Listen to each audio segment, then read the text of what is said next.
بسم الله الرحمن الرحيم. الحمد لله رب العالمين، وأفضل الصلاة وأتم التسليم على المبعوث رحمة للعالمين حبيبنا وسيدنا محمد وآله وصحبه أجمعين.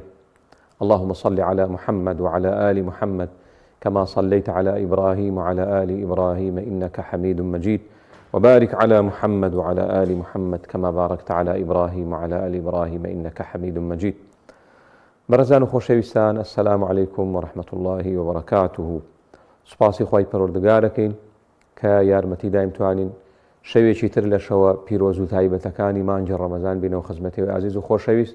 شەوی چواردەیە لە شەوەکانی مانگی ڕەمەزان و شەوی دووەمی جومعەیە، یعنی جومعەی دووەمی ڕەمەزانە کە شەوانی جومعان و ڕۆژانی جومعان ئەم 24 سەعاتە کاتێکی تایبەتن لە لای خوای پەروەردگار. ڕاستەخۆ لە خزمەتانین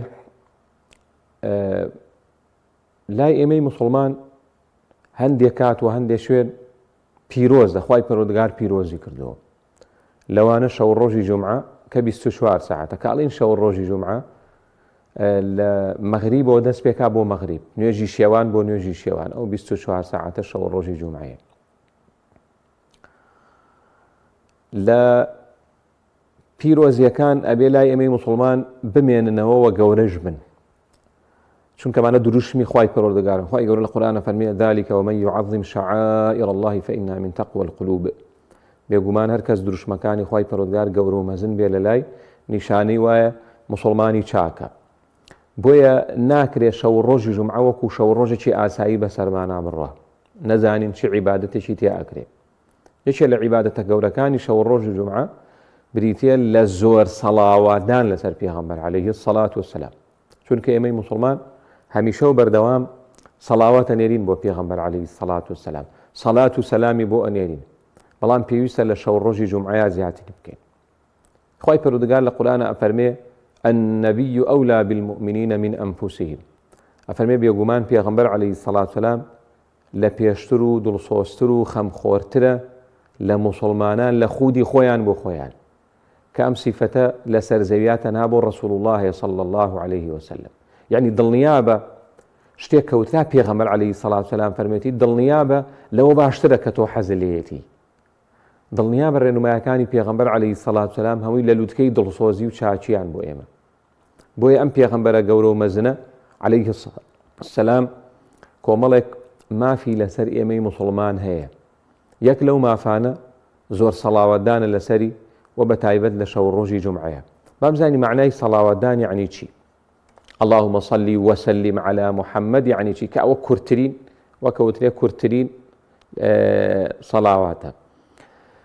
دیارە هەڵبژاردننی ئەم دووشەیە خوای گەورە لە قورئانە فەرمێ إن الله وملائكته يصلون على النبي يا أيها الذين آمنوا صلوا عليه وسلموا تسليما. صلاة و سلام هەڵبژاردننی ئەم دووشەیە لە ناو هەزاران هەزار وشەی عەرەبیە بۆ خۆی ماناومەبەستی خۆی هەیە.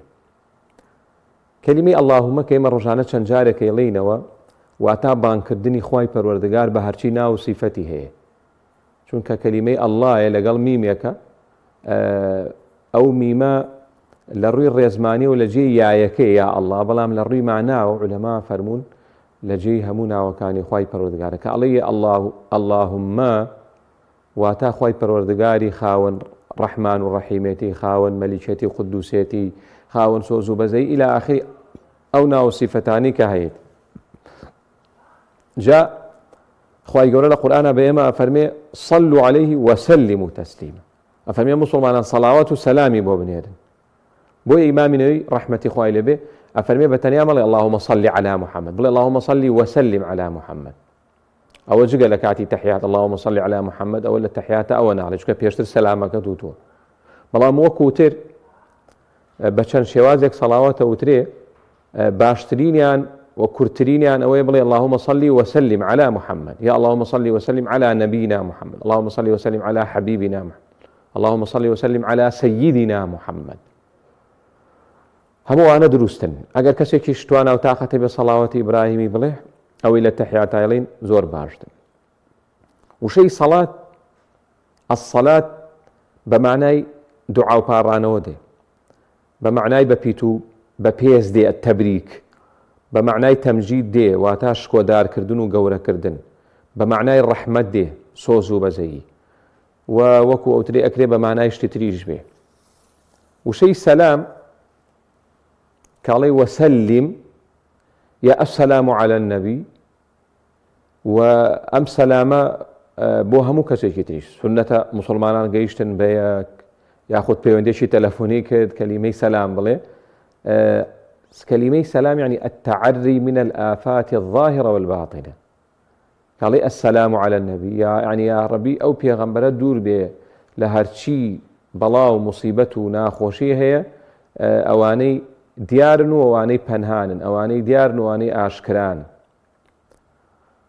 وبمعنى الدعاء بالأمن والخير والصلاح جديه واتا قال السلام عليك واتا دعاءك أمكسا هميشا هي مني وخوشي وبركة وآسايش وشاكسازي وباكسازي ورحمة لجيان يا حبيب كواتال اللهم صل وسلم على محمد أو وشكل الري زمانواني واي بلام ديارة لقرآن بيروزا زور بشويتي تايبت باسي صلوات كراو اما خوای پەروەردگار لە قورئانی پیرۆزە هەر فەرمانێکمان پێ بکە یەکسەر ئەمرەکەمان پێڵێ وأقيموا الصلاة وآتوا الزكاة. خوای گەورە فەرمێ نوێژ و ڕۆژ بکە. ئەفەرمی يا أيها الذين آمنوا كتب عليكم الصيام يا أيها الذين آمنوا كتب عليكم القصاص واذكروا الله كثيرا. پەیوەندیەکانمان وەرگرین. کاک دارا فەرموو. مام وساجان السلام عليكم ورحمة الله وبركاته. وعليك السلام ورحمة الله وبركاته.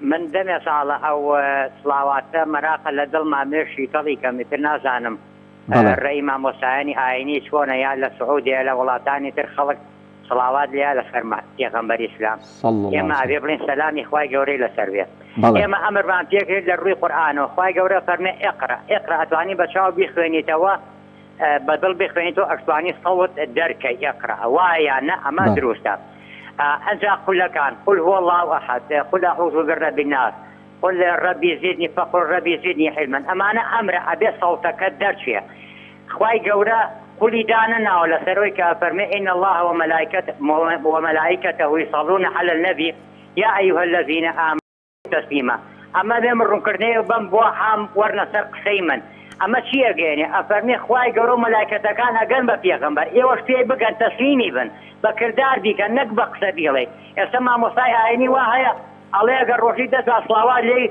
قناحي حقيقة سريته أما خلص كابرا بانشي بو زهنم أورهم كردن وين من بو أنجا ما مصايقان خالق قوري نق مخلوق كتولي قرآن أبيب لي قرآني بيروس علي خوا أبيب لي خواي قورا خواي تبارك وتعالى بله داس خوش كاك دار بله لم دەستی خۆش بێ بەڵێ ئەوە ڕوونکردەوەی چونکە خوای گەورە پێخشەموو شتێکە ئەو پیاوە پەیامەکە هەیە ئێمە پێ بگەین بە ئەخلاقی بە مزگەوتەکەی بە قورئانەکەی نەکە هەموو ڕۆژ لە سڵاوات لێن کە جێش نەگرێت پێش سڵاو ڕسمێ ئەبێ بڵێ چی ئەبێ بڵێ سەحابەی بڵێ سەلامی خوای گەورەی لەسەر بێ ئەوە ئەبێ ئەوە بڵێ سوورەتیان بیامانێ خاڵۆی گیان دەسەکانە خۆش بێ جەزاکەڵا کاک دارە دەسە خۆش بێ یەخۆ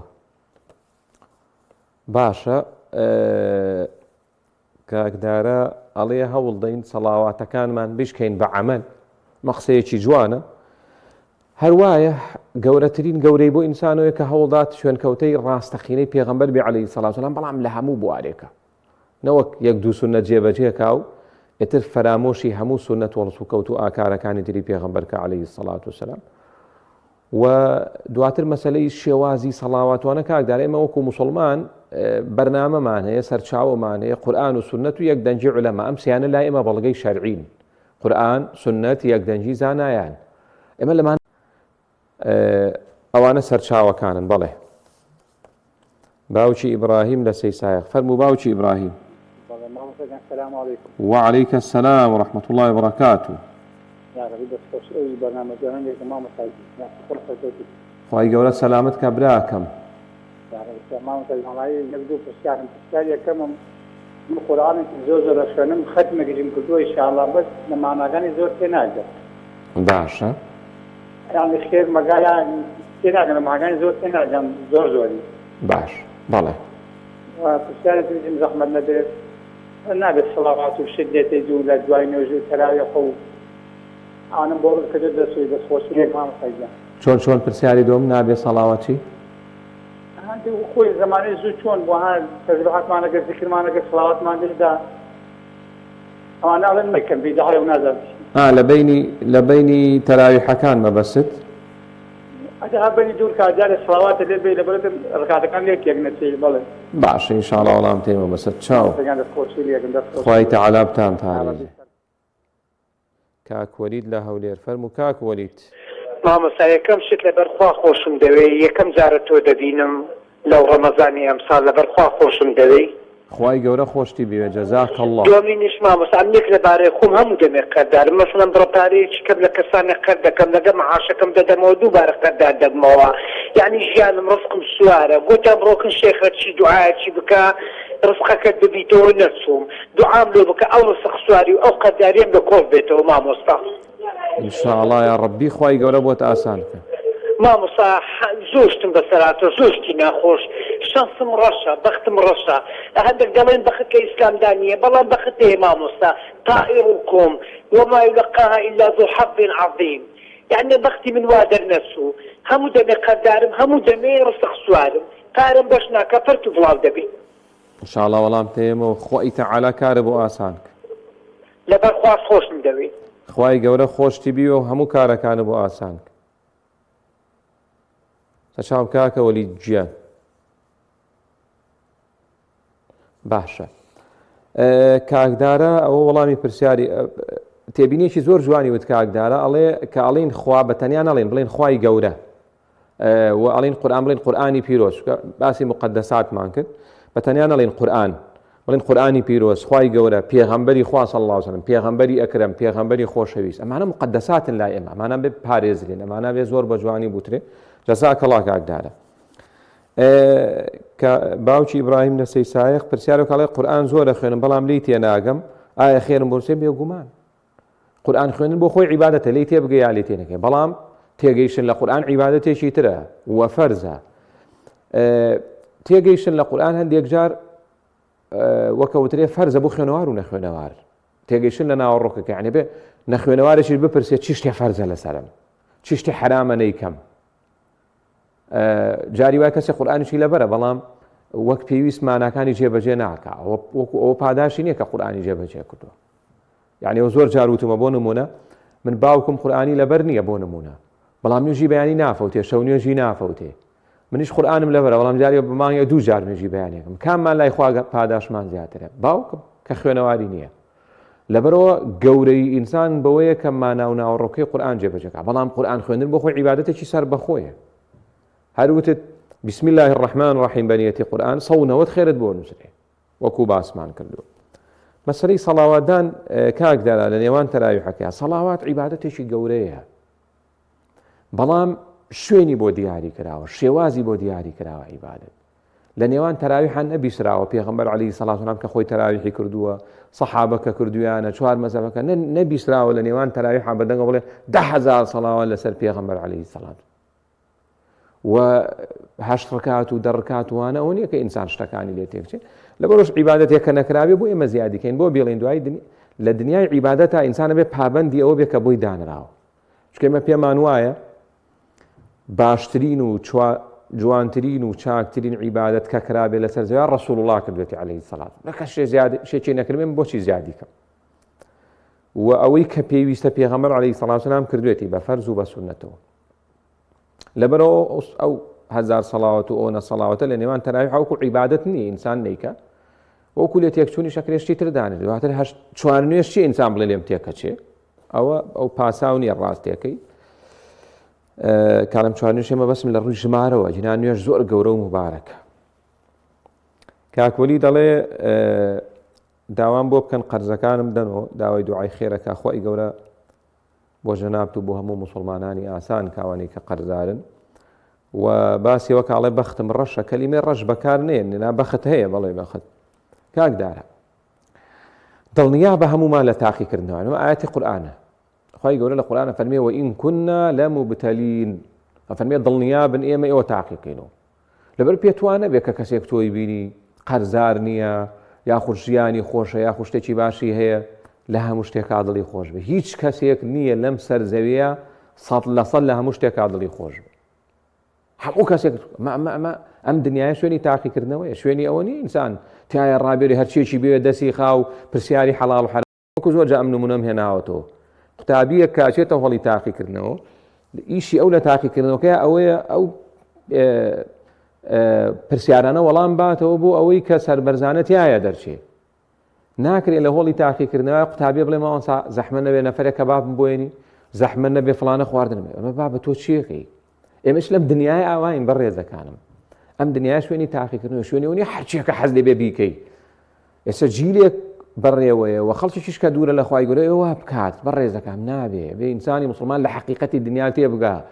ئێمە لە هۆڵی تاقیکردنەوەی لە کۆی دنیایە، لە هۆڵی تاقیکردنەوەیە هەموو شتێ بەدڵی تۆ نییە و داوای هەموو شتێک ناکەی. شتانی داوات لێکراوە جێبەجێ کە با خێرا سەربەرزانە تایە دەرچی کە مەلەکول مەوت هات ئەو کاتە ئازانی دنیا کاتەکەی کەم بووە. لە باسی گەورەی سەڵاوات لەسەر پێغەمبەر عەلەیهی السەڵات وەسەلام، لەسەر پێغەمبەری ئیسلام باسی ئەومان کە قورئان بە تایبەت باسی سەڵاواتەکە. یەکسەر نافەرمێ سەڵاوات، جارە پێمان وڵێ ئین الله ومەلائیکەتەه یوصەلون عەلە النەبی. خوای گەورە خۆی بەو عەزیمەتی و گەورەی و مەزنیەتی خۆی و هەموو مەلائیکەتەکانی کە ژمارەی مەلائیکەت کەس نازانێت چەندە. لە فەرموودەی صەحیحە پێغەمبەری خوا عەلەیهی السەڵات وەسەلام فەرمێ هیچ چوار پەنجەیەک نییە لە ئاسمانەکانە ئیلا مەلائیکەتێکی لێ لە سوژدەیە، ئەبێ چەندین ملیار مەلائیکەت هەبێ. وما يعلم جنود ربك إلا هو. خوای گەورە فەرمێ هەموو مەلائیکەتەکانی من سەڵاوات ئەنێرن بۆ پێغەمبەر عەلەیهی السەڵات وەسەلام. واتە پێغەمبەر عەلەیهی السەڵات وەسەلام پێویستی بە سەڵاواتی من و تۆ نییە. سەڵاوات ناردنی ئێمە بۆ خۆمانە ئەجرەکەی. و لە سونەتی صحیحی پێغەمبەر عەلەیهی السەڵات وەسەلام دەیان و سەدان فەرموودا هاتووە کە بڕێکیانە خوێنینەوە. بەڵام پێش ئەوە ئایا حکمی سەڵاوەدان لەسەر پێغەمبەر عەلەیهی السەڵات وەسەلام فەرزەیان سونەتە؟ زانایان زۆربەیان پێیان وایە کە لە تەمەنە هەموو کەسێک فەرزە لە تەمەنیا یەک سەڵاوات بڵێ. و ئەمە بۆ خۆی لە هەر مەجلیسێکە ناوی پێغەمبەر برا عەلەیهی السەڵات وەسەلام فەرزە لە مەجلیسەکە یەک جار فەرزە سەڵاوات بڵێ، دوو جار و سێ جار و چوار جار و ئانە بێتەوە بە سونەت. یان بێنێ بەرنامەیەکی 25 دقەی نیم سەعاتیەکەی یەک جار فەرزە بڵین صلی الله علیه وسلم، جارەکانی ترە بێتە سونەت. بەڵام بەڕێزەکانم کە ئەڵێن سونەت لێمان تێک نەچێت گەورەی ئینسانی مسلمان لەوەیە زۆرترین سونەت جێبەجێکە، چونکە لە جێبەجێکردنی فەرزەکانە ئازایەتی نییە کە بەداخۆ ئێمە لەم خاڵەیە وەکو مسلمان زۆر بە هەڵەدا چوین ئەڵێ ئەو سونەتە قەی نامێکە. نە، ئەبێ لە ڕەمەزانە فێری ئەو بین ئەوەی کەوترا سونەتە زیاتر پێوەی پابندی، چونکە لە فەرزەکەیە زۆر ئازایەتی نییە. بەڵام ئیمامی شافعی ڕەحمەتی خوای لێبێ فەرمێ لە هەموو نوێژێکا فەرزە ئینسان سەڵاوات بڵێ لەسەر پێغەمبەر عەلەیهی السەڵات وەسەلام. بەڵام لە کاتەکانی ترە وەکوتمان یەک جار فەرزە و نوێژ بەبێ سەڵاوەتدان لەسەر پێغەمبەر عەلەیهی السەڵات وەسەلام ناکرێت. ئەگەر کەسێک نوێژێک بکە لە تەحیاتان نەڵێ اللهم صل علی محەممەد کە وەلای کەمێکەیەتی، ئەو نوێژەی دروست نییە، واتە وەکو بڵێ پایەک لە پایەکانی سەڵاواتی تێدا نییە. وەکوتم بەپی ئاەتەکەی قورئانی پیرۆز سەڵاواتدان لەسەر پێغەمبەر عەلەیهی السەڵات وەسەلام سوود و قازانجەکەی بۆ ئێمەیە. با بزانین سوودەکانی سەڵاوات چییە بۆ ئێمە؟ کەسێک کە زۆر سەڵاوات بەڕێزەکان بۆیە وتم لە شەو ڕۆژی جومعە زۆر سەڵاوەتدان لەسەر پێغەمبەر عەلەیهی السەڵات وەسەلام، چونکە ئێمە کاتی تریشمان هەیە بۆ نمونە بەیانیان و ئێواران. پێغەمبەری خوا عەلەیهی السەڵات وەسەلام فەرمێت کەس بەیانیان و ئێواران 10 جار سەڵاوات لەسەر من بڵێ لە ڕۆژی قیامەتا شەفاعەتی منی بۆ ئەبێ، مەگەر تاوانێکی زۆر قورس و گەورەی کردبێ ئەوە شتێکی ترە. بۆیە بەیانیان و ئێواران سونەتە 10 جار بڵێ اللهم صل وسلم على محمد، اللهم صل وسلم على نبينا محمد. دوای نوێژی بەیانی تا خۆر دەرەچێ، دوای نوێژی عەسر تا خۆر ئاوا ئەبێ، فریایش نەکەوی لە کاتی تر ئەتوانی تعویزی کەیتەوە. لە ناو نوێژە سەڵاوات ئەڵێ، وتار سەڵاوات ئەڵێ، لە کاتی دوعایە هەر دوعای ویسە بیکەی خێرا نەڵێ خوای گەورە لێم خۆش بە، ئەبێ پێشتر پێشەکێشی بۆ بڵێ پێغەمبەری خوا عەلەیهی سەڵات وسەلام لە مزگەوت تا گوێ لە پیاوێ بوو یەکسەر دەستی بەرز کرد خۆ ئەلێم خۆش بی خۆ ئا ڕەحمم پێ بکەی بانگی کرد بە دەوروبەری بەوانەتری فەرموو ئەمە پەلەی کرد لە دوعای دوعا ئەوە نابێ فەرمی هەر کەس لەوێستی دوعایە بکە با سوپاس و ستایشی خوا بکە ناوی خوای گەورە بێنێ بڵێ بسم الله اینجا الحمد لله اینجا بڵێ والصلاة والسلام على رسول الله اینجا دوعاکەی بکە خوای پەروەردگار هەرچی هەیە بۆی جێبەجێکە وەلێر شایەک تێبینی بڵێن بەڕێزەکەم کاڵێن دوعاکەت گیرایە دوعاکەت قبوڵە معنای وانی ئەو دەخەیە خوای گەورە بداتێ چونکە وعسى أن تحبوا شيئا وهو شر لكم خوای گەورە فەرمێ جاری وایە ئەم عەبدە حەزی لە شتێکە داوایە کا بە تایبەتی شتی دنیایی خوای گەورە فەرمێ خێری تیانێ بۆیە ناداتێ پێغەمبەر صلی الله علیه و سلم فەرمێ لە جیاتی ئەوە شتێکی ترێ داتێ لە جیاتی ئەوە بە ئەندازەی ئەوە و دەیانی ئەوە بەڵاو موسیبەتی لەسەر لابە بۆی کاڵین دوعا قبوڵە معناکەی وایە با بزانین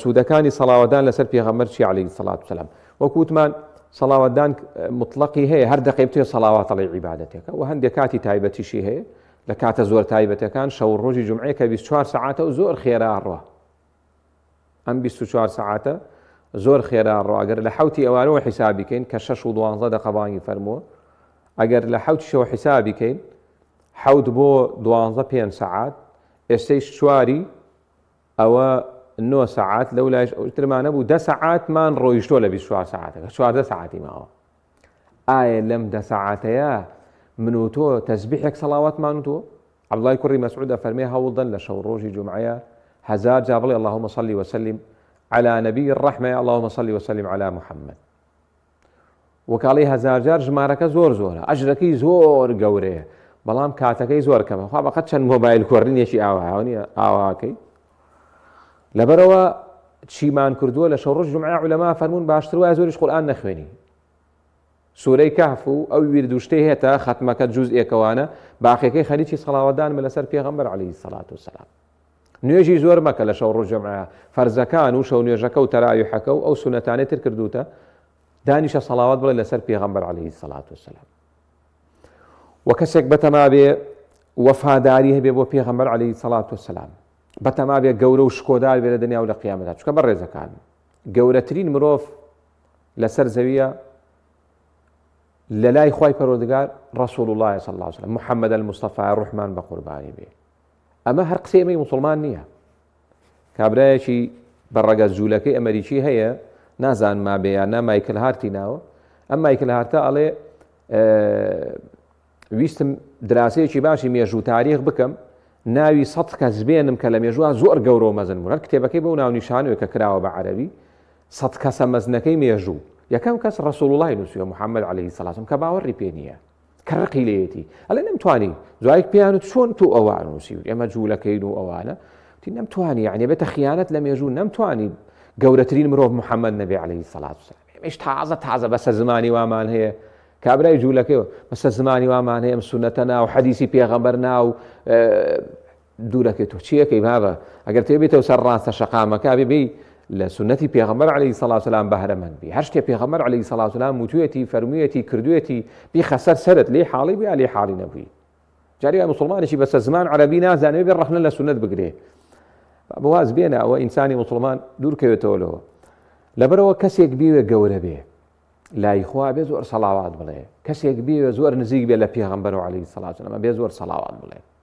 ئەم سەڵاواتە سوودەکەی بۆ ئێمەیە چەند سوودێکی ئەگەر بە خێرای ئاماژەیان پێ بکەم گەورەترین سوودی سەڵاوات جێبەجێکردنی فەرمانی خوایە پەیوەندیەکی تر وەرگرین خوشکە فاتیمە لە سلێمانی فەرموو فاتمە خان السلام عليكم ورحمة وعليكم السلام ورحمة الله وبركاته والله بێز ماڵسا دەربارەی زەکاتەکە من زەکاتی ئاڵتون دەرکەم فەرموو دەکەم بەڵێ زەکاتی ئاڵتون بەڵێ انشاءالله وەڵام تێمە بەسەر چاو ئەی خۆش بێمان خوای تەعالا بتان پارێزێ خوا لەگەڵ خوشکەکەم بەڕێزەکان پێغەمبەری خوا عەلەیهی سەڵات وسەلام فەرمێ هەر کەسێک 20 مسقال ئاڵتونی هەبوو ساڵ بەسەری ئاچوو با زەکاتەکەی بە ئەمە فەرموودەیەکەوە کەوترێ بە شێوەیەکی گشتی و هەر کەسێک ئەندازەیەکی ئەو 20 مسقالە پارەی هەبوو یا هەر ماڵێکی تری هەبوو کە ئیشی پێ نەبوو فەرزە زەکاتەکەی بە کەواتە لە 20 مسقال کەمتر زەکاتی نییە. خوشکێکی بەڕێز 15 مسقالم هەیە وڵێ 12 13 ئەمە زەکاتی نییە، لە 20 کەمتر نێت. لە 20 بەسەر و دوو حاڵەتی هەیە. ئەم ئاڵتونە دانراوە لە ماڵەوە یا ئەوتێتی با پارەکەم نەخورێ، ئەوتێتی بە زمانی هەندێک کاڵێن ڕۆژی ڕەش کەلیمێ ڕۆژی ڕەشی جایز نییە، بۆ کاتی ناڕەحەتی، بۆ کاتی ئیشم پێێتی فرۆشم نایکاتە قەدیا پارەیە ماگەنە موچەکەی وەرگتو ئەو خوشکە موچە خۆرە داوێتی بە ئاڵتون دایناوە. ئەمە فەرزە زەکاتەکەی بی. ئەمە ئەوە نییە کە حەدیثە فەرمێ زەکاتی لەسەر. و حاڵەتی دووەمی ئاڵتونێکە بە خەدەوێتی بازنەکان بە خەدی ملوانکە لە ملیاتی و بە بەردەوامی و ئەندازەکەی زۆر نییە. ئەمەیان ڕنگ بێگوێت لێ بێ بەعدە مامۆستا بڵێ بێ زەکاتەکەی بینێ بەڵام جمهوری عولەما لەسەرەوە من نەیشی لا گونەحبار نابێ. واتە خوشێکی بەڕێ 30 مسقال ئاڵتونی وا بە قەدەوێتی بە بەردەوامی. ئەمە زەکاتەکەیشی نەدا گونەحبار نییە. بەڵام لەم حاڵەتەیشا ساڵانە زەکاتەکەی با زۆر باشترە.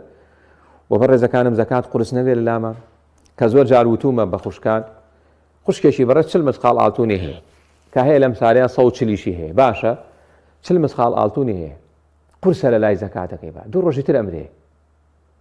ئەگەر مناڵی هەیە دابەشەکرێ بەسەر مناڵ و پیاوەکەیە، ئەگەر نیەتی بۆ براو خوشک و ئەوانەیە جاری وای تاوانی پێواکەن. ئێ بۆ لە چ مسقالێکە بۆ خۆ پێش نەکرد بۆ قیامەتێ. ولەوەی سەیرتر بەعزێ خوشکمانێ مناڵی نییە مێردی کردو ئێستا 40 مسقال ئاڵتونیە زەکاتەکەی نادا دوو ڕۆژی تر ئەمرێ. ئەم ئاڵتون نازانی بۆ چێچێ دوایی لەبەرەوە خۆ تەزانی بۆ چێچ. بۆیە ئەبێ ئینسان زۆر وریابێ زەکات قورس نەبێ لە لامان بەڕێزەکانم سوپاسی خوا بکە کە 40 مسقال ئاڵتونت هەیە کە 50 هەیە کە 60 هەیە وەربەی خوایان سوپاس بۆ تۆ باخینا زەکاتەکەی دەرکەم.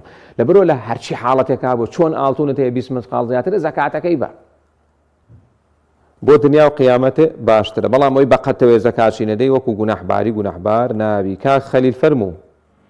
السلام عليكم مامۆستا. وعليك السلام ورحمة الله وبركاته. مامۆستا دوو پرسیارمان هەبوو لە خزمەتتا. ئێمە لە خزمەت داین فەرموو. خوا جەزاتان باتەوە یاخوا. ئامین ئەجمەعین. ڕوونکردنەوەیەکمان بدەرێ لەسەر ئەو کەسانەی کە یەک کەلیمە خۆنەواریان نییە ئەچن ڕەخنە لە ئیمامێکە دەن ئەڵێن نوێژەکەی وا و نوێژەکەی وا و نوێژەکەی ئاوا و ڕەخنەیەکی زۆری دی ئەزین یا ڕەخنە لە قورئان خوێنێکە دێن خۆی ئینسانەکە خۆنەواری نییە بەڵام ڕەخنە لە قورئان خوێنێکە دی ڕوونکردنەوەیەکمان بگە سەبەبەکە چییە؟ بەڵێ. پرسیاری دووهەم ئێمە ئەبێ بە کردەوەکانمان ئامۆژگاری خواردەوڵمان بکەین نەک بە قسەکانمان سلامان بۆ هەموو کەسیە. ئایا ئینسان سنەتەکانی پێغەمبەر جێبەجێ بکات سەڵاڵاهو عەلەیهی وەسەلەم باشتە یان سەڵاواتی لەسەر بدا ڕوونکردنەوەیەکمان بۆ کە خوای گەورە جەزا بداتەوە ئینشاڵڵا. بەسەر چاو باشە. کا خەلیل مەسەلەی ڕەخنەگرتن ئەو بەداخەوە بە تایبەتی ڕەخنەگرتن لە زانا و لە عالم و ئەوانە ئەو ئیشی جوولەکەی بەڕێزەکانم. لەبەر ئێمە دوعا بۆ زاناکانمان بکەین ئەوانەی مردوون ئەوانەی کەماون زانایان واتە ڕێنیشان دەرمان. لەبەرەوە ئینسانی مسلمانە بێ وریا بێ ئەکرێت لە بەرنامەیەکی تایبەت تا باسی ڕێزی زانایان بکەین و ئینسان ئەگەر ڕەخنەیەکی بۆ بەڕێزەکەم هیچ زانایە مەعسووم نییە، هیچ زانای پارێزراو نییە لە گوناح. هەیە زانایە زۆر گەورە بێ ڕۆژێ هەڵەیەکی زۆر گەورە لەگەڵ تۆی بکە قەیچیەکە ئەگەر دنیا ئازا بێ و طەبیعیش بێ و ئەکرێ زانا بێ هەڵەیەکشی هەبێ. بەس ئایا هەڵە لە فەیسبووکا باسەکرێ؟ نابڕێزەکەم هەڵەی هیچ مسلمان لە فەیسبووکا باس نەکەی. نوێژ و ڕۆژ و تاعەت و چاکەکانە نەدۆڕێنی مفلیس مەبە. وەڵڵاوی کە ئیبینی لە فەیسبووکا ڕەخنە لە مسلمانەگرێ لە تەلەڤیزۆنا ڕەخنە لە مسلمانەگرێ. ئەوە هەرچی نوێژ و ڕۆژ و تاعەتێ بوو ئەوانە چێ بە ئەندازەی ڕەخنەگرتن و تەشیر پێکردن و ئەوانە. ڕەخنە لە شتی خراپە گیرێ شتە خراپەکان ڕوو نەکرێتەوە. بەڵام لە مسلمانان نا لەبەرەوە ئینسانی مسلمان ئاگادار بێ و ئەم ڕەخنەگرتنە تەواو بێتان بوو ئەوانە لە دنیای مسلمانان. ئینسانی مسلمان ڕەخنەی چیە؟ من ڕەخنەی چی ئەگەرم لە مسلمانێکە لە من باشترە بە هەر پاساوێک بێ و ئەگەر مسلمانی هەڵەیەکیە پێی بڵێ با ئیمامیش بێ خەیشەکەرەکە ئیمامی مزگەوتەکەی ئێمە هەڵەیەکیە بێ ئەکرێ من کە ئیمامەتی بۆ تۆکەم هەڵەیەکمە بێ خەیشەکە دوو بە دوو ئەم شتت هەڵەیە وڵا بێ بیشە سەر سەرم و تا قیامەتش دوعای خێرە بۆ بکەم. جا خەڵکی ئەم زەمانش کە ئیمانمان لاوازە ڕەخنەیشمان پێ ناخۆشە نابێ ڕەخنە پێ ناخۆش بێ بەڵام ڕەخنە بە شێوازی جوان و ڕێک و پێک. ڕەخنە لە فەیسبووکە ناگیرێ بە ڕێزەکانم وریایی خۆمان بین مفلیس و مایە پوچ نەبین. و کا خەلیل دەڵێ ئایا ئێمە بەکردەوەکانمان شوێن پێغەمبەرکەوین عەلەیهی سەڵات وسەلام یا بە سەڵاوات بە هەردووکیان. بەڵام باشترین دەعوە و بانگەواز و بڵاوکردنەوەی چاکە ئەوەیە کە ئینسان بەکردەوە بیکە. كاك أبو علي لباسرمة فرمو كاك أبو علي. اللهم صل على محمد وعلى آل محمد. السلام عليكم ورحمة الله. وعليك السلام ورحمة الله وبركاته. خوشی برنامج زوانه فيك ماما صاحب. سپاس الدكين كاك أبو علي. مريض. ماما صاحب والله من وضعي وضع داشني له المادي أبدا. كم خوش بو هم كذوكم لو بدي جسروي. كواجبنا بعرض من بريم خركشي سكات يعني سترم تيسا. وضع باشنية. بري بون من عن والله السارة كم سلازم في ناس يعني له المادي. باشا. ومعاشي شمية مسمية. إيه. قذاري شمية كي 6 مليون دينار قذارم خاون من دارم. باشا. أصدقوت ندافو بناء باربم لروي هو كداوة لخرج صندريم أجر زكاة تبو زكاة البيديان سرسا. جواب كي بس تشاء إن شاء الله ولا متو بس تشاء. فنزبط صلاوات شمام من صلاواتي إبراهيم ليادم أو أنا خلص ريان صلاواتي كرس. هر دوشان بك. باشا بس خوش ماما تزور ممن. الله تعالى بتبارزي وخوي جورا كارب وآسانك. أو بيشيك وتا بيوندي مان بي داوي لي بردنكين. كاك أبو علي وەزعی مادی باش نییە وەکوتم هەزاران کەس لەم ڕۆژگارەیە نەکرد لە کوردستانە لە دنیای وەزعی باش نییە بە کافر و بە موسڵمانەوە خی پەروەردگار ئەفەرمێ نحن قەسەمنا بەینەهوم مەعیشەتەهم خی گەورە فەرمی خۆم دابەشم کردووە بۆیە کە دەوڵەمەندێ بێ بزانین چیەکەی هەژار و فەقیرە بێ بزانین چیەکەی ئەگەر زۆر ناڕەحەت بی زۆرت پێویست پێ بوو دروستە داوا بکەیت بەڵام پێغەمبەری خوا عەلەیهی سەڵات وسەلام فەرمێتی موسڵمانان تا بۆتانەکرێت داوا لە کەس مەکەن داوا لە خوای گەورە بکە تا بۆتەکرێت لەم ڕەمەزانە داوا بکە لە خوا خوای گەورە دڵی دەوروبەرت بۆ ئاسان کە قەرزەکانت بۆ بدەنەوە پێداویستەکانت بۆ جێبەجێکەن مسلمانان بەداخەوە مسلمان هەیە بەڕاستەو خۆیان بە ناڕاستەو خۆ پێغەمبەری خوا عەلەیهی سەڵات وسەلام فەرمی هەر کەس ماڵ و سامان و سەروەر کۆ کاتەوە بە داواکردن لە خەڵک ڕاستەو خۆیان ناڕاستەو خۆ بەرەکەت لەو ماڵەیان ناوێت بۆیە تا بۆ تەکرێ خۆت لە داواکردن بپارێزە کە بەداخەوە خەڵکێکی زۆر هەیە هەر لە ڕەمەزانە تەلەفۆن بۆ دەیان و سەدان کەسەکە ئەو کارێکی باش نیە بەڵام پێویستت پێ بوو زۆر ناڕەحەت بووی دروستە داوا بکەیت زۆر ناڕەحەت نەبووی داوا مەکە بەڵام لە هەموو بارێکە داوا لە خوای گەورە بکە بە تایبەتی لە کاتی تایبەتە کە دوعای تیا قبوڵە بێ صلوات إبراهيم اللهم صل وسلم على محمد أما مان هي صلواتي تواوا صلوات إبراهيمش معناه وكو التحيات أو زور خيره أخير شت سود يشتر لسود كاني صلوات وهي هرجالة اللهم صل على محمد وعلى آل محمد خوي يقول ده صلوات تلسر ده شاكد بو النسرية ده خرابة لسر أكو جينته وخرابة ما بس بي خرابة بتشوكا تاواني بتشوكا وكارك أبو نماني خمو بجارة وكارك أبو دولمني وديان سودي تري هيك إنسان مسلمان بيش قيامة للدنيا سودەکانی وەرەگرێ بە هیوای ئەوەی کە بتوانین لە شەو ڕۆژ و جومعەیە و لە کاتەکانی ترمانە کاتێکی تایبەتمان هەبێ بۆ سەڵاوەدان لەسەر پێغەمبەر صلی الله علیه وسلم بە ئومێد و ڕەجای ئەوەی خوای پەروەردگار یارمەتی دەرمان بێ کە بەڕاست و دروستی سنەت و ڕێبازی پێغەمبەر عەلەیهی سەڵات وسەلام زیندووکەینەوە یا ڕەبی خوای پەروەردگار یارمەتیمان بدەی سوپاسگوزارێکی باشی تۆ بین لەسەر ناز و نیعمەتی ئیمان و ئیسلام و سنەت و ڕێبازی پێغەمبەر صلی الله علیه وسلم خوای پەروەردگار لێمان خۆش بی خوای عاقبەت خێرمان کەی خوای پەروەردگار لە من لە هەموو مسلمانێ خۆش بی بە تایبەت لە دایک و باوکمان لە مامۆستاکانمان لە کەس و کار و دۆست و ئەحبابمان لەوانەی گوێیان لە دەنگمان ئەوانەی پەیوەندیان پێوەگرتینەوانەی هاوکاریمانەکەن خوای پەروەردگار لە هەمومان خۆش بی یا رب العالمین خوای ئەو نەخۆشە شفای بۆ بنێری خوای ئەو نەخۆشە شفای بۆ بنێری قەرزارە قەرزی بۆ دەفعکەی ئەوەی نەبۆ دەوڵەمەندی کەی و دەوڵەمەندە دڵی باشکەی ئەوەی ئەبەخشێ قبولکەی یا رب العالمین خوای پەروەردگار ماڵەکانمان پڕکەی لە خێر و بەرەکەت بە تایبەتی و ماڵانەی گوێیان لە ئێمە خوای پەروەردگار هەر مسلمانە لەم سەر زەویە هەر پێداویستێکی بۆی جێبەجێ کە مسلمان لە ناڕەحەتی لەسەر هەڵگری یا رب العالمین خوای پەروەردگار عیبادەت و نوێژ و تەراویح و زیکر و قورئان خوێندن و خێر و سەدەقە و بەخشینمان لێ قبوڵکەی لە گوناه و تاوانمان خۆش بی خۆ لە ڕابردوومان خۆش بی داهاتوومان بەخێر بجێڕی ئەم کوردستانە و سەرجەم وڵاتی مسلمانان پڕکەی لە خێر و بەرەکەت بیپارێزی لە هەموو دەرد و بەڵایەک وصلى الله على حبيبنا محمد وعلى آله وصحبه أجمعين